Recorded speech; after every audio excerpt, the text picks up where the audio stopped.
Dear James, my brother is 14 now. You know that age when you and I began thinking about the best and worst of life?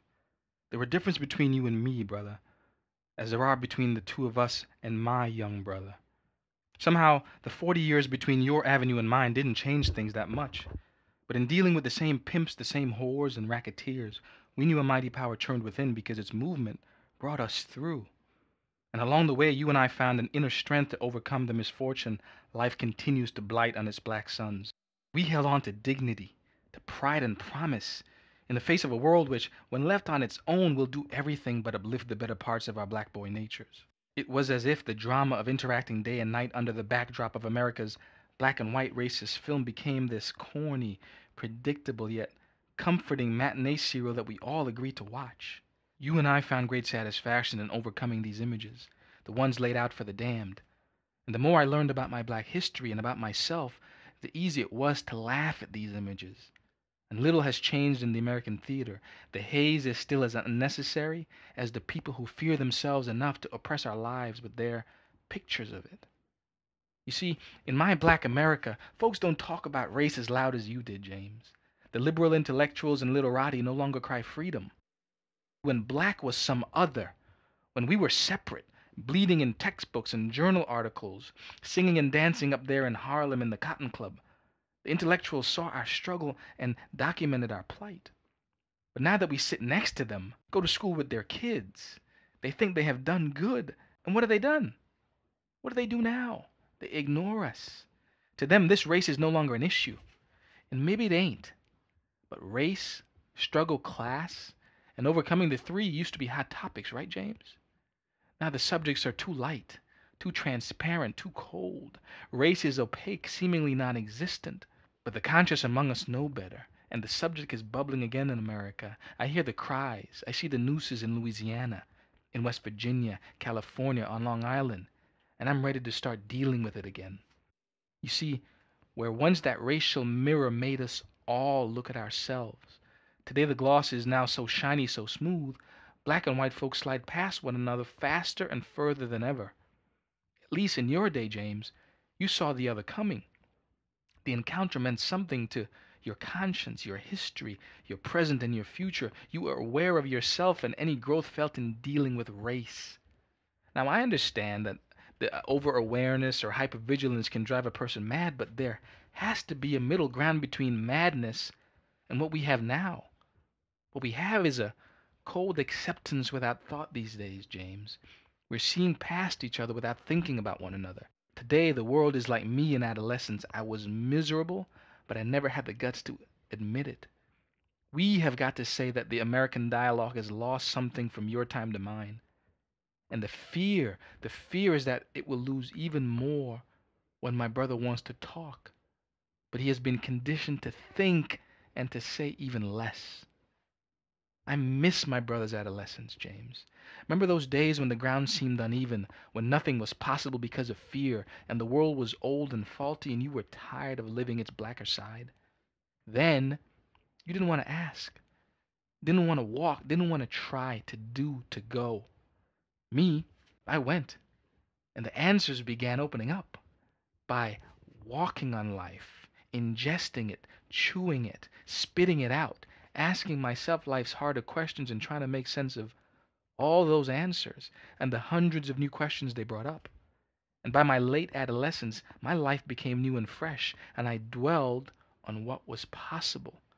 Possibility became my best friend. We walked the avenue in concert, protecting each other from what he and I knew was inevitable: America's infringement on my right to believe in innocence, to dream in ideals, to search for absolute truth. Today, I want my young brother to realize that he has the right to struggle, that struggling is one of his adolescent functions, one of his needs, one of his roles, not as a black boy, but as a boy becoming a man, becoming a human being. I want him to know the power in humanity when he lives in a world that reminds him of nothing but his role as a consumer of disinformation, of material propaganda, and the empty legitimacy of the whole godforsaken process. I wonder, James, are we society's illegitimate sons? Because this America has never wanted to father an intelligent, articulate, determined black boy, a brother who understands his role in this, his society, in this his world, in this his time. Frederick Douglass was not meant to survive here. Booker T and Du Bois were not meant to thrive here. Malcolm, well, he was meant to live here, not the way he did. And James, you were not meant to write here. But you all wrote on this life and became big, BYG, black, young, and gifted professionals in America's games. You were all not meant to make sense of what you'd seen. Just die in the unknowing consequence. You won't believe the things I've seen, far beyond your wildest dreams. I've seen chaos and order reign supreme. I've seen the beauty of the universe, so peaceful and serene. In seconds turn to violence and scream. I've seen true genius. In adolescence, I found help. There were humans among the pimps and the whores. In 7th grade, a teacher let me borrow her copy of Mark Marthabani's book, Kaffa Boy. The book told the author's survival of the effects of South African apartheid while clutching to his gimmicks, education and tennis, and finally earning a scholarship to an American university. I looked at my roach and rat-infested apartment with appreciative eyes. At least I had 4 walls. Kaffa boys in South Africa didn't have a floor to walk on. At least I had my health, running water, food on the table. Unlike Mark, I never had to scurry through garbage heaps looking for my next meal or school clothes. Never had to dodge police bullets while trying to get a book from a burning library. My life wasn't perfect, but I had it good compared to much of the world. There were black people in South Africa wishing they had my life in America. An adolescent Mark Marthabani banded together with those blacks in Soweto to fight for the right to learn the truth about themselves. Young black people, active and inspired. Kaffa Boy was a timely revelation. Richard Wright's Black Boy continually reminded me that the past was full of boys like me wading through confusion, physical and emotional torture, and psychic dismemberment more hands-on and purposed, more purpose than anything I would ever know. That connection made me think I was not alone. Now, when I read my brother's eyes, I see that as smart as he is, as brilliant as he will become, he does not know from whence he came. And there are not enough saints and angels walking his avenue to show him where he is going.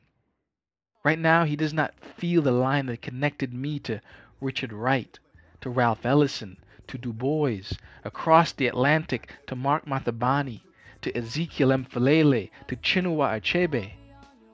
I know he probably will inherit that black boy's 7th sense and realize the universality of his suffering, of his story, and ultimately his triumph. I know the connection will be made, but what happens in the interim?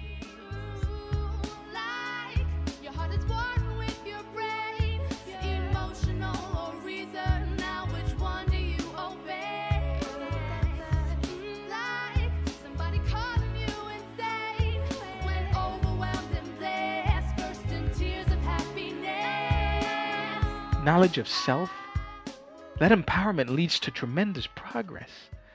Elders who once protected our innocence, they led our black boys through the process.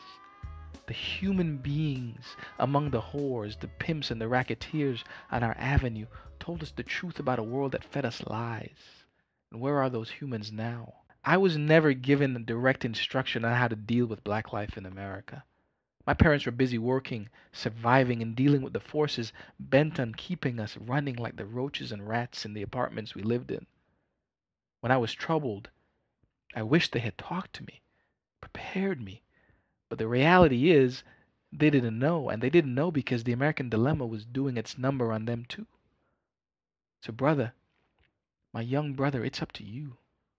And I'm here to help. Count on that. But you got to start walking down that avenue. You got to start walking with intelligence, with self-knowledge, and holding on to some sense of dignity, pride, and promise in the face of a world which, like I said, when left on its own, will do everything but uplift the better parts of who you are. And I need you to know that. And I need you to work against that. And for that. And I need you to know that now. And I need you to live big now. want? Alright, okay. How you feel? Feeling great. What you want? I wanna do it to death. What's up with you? You know my speed. Showing D. Say it loud. Black and proud. Ain't no time. to hesitate at the gate. Do it now. Boss a boss. What I want? How you feel? Feeling great. What you want? I wanna do it to death. What up with you? You know my Steve. Showing D. Say it loud. Black and proud. Ain't no time to hesitate at the gate. Do it now. Do it now. Do it now. Do it now. Ain't no time to hesitate at the gate. Ain't no time to hesitate at the gate. Ain't no time to hesitate at the gate. Do it now.